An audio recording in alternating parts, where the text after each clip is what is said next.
கோவை தொண்டாமுத்தூர் சாலையில் உள்ள மாதம்பட்டி அருகே நேற்று இரவு வாலிபர் ஒருவர் தனது இருசக்கர வாகனத்தில் வழக்கம் போல் சென்று கொண்டிருந்தார்.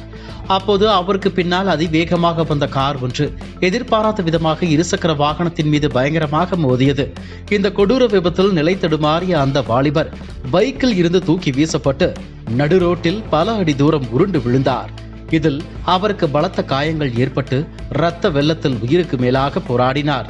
ஆனால் விபத்தை ஏற்படுத்திய அந்த கார் நிறுத்தாமல் சம்பவ இடத்தில் இருந்து மின்னல் வேகத்தில் பறந்தது. இதை கண்டு அருகில் இருந்த கடைகளில் நின்றிருந்த பொதுமக்கள் மற்றும் வாகன ஓட்டிகள் அலறி அடித்துக் கொண்டு ஓடி வந்து படுகாயமடைந்த வாலிபரை மீட்டு சிகிச்சைக்காக கோவை அரசு மருத்துவமனைக்கு அனுப்பி வைத்தனர். இந்த விபத்து தொடர்பான சிசிடிவி காட்சிகள் அங்குள்ள கடையில் பொருத்தப்பட்டிருந்த கண்காணிப்பு கேமராவில் பதிவாகியுள்ளது.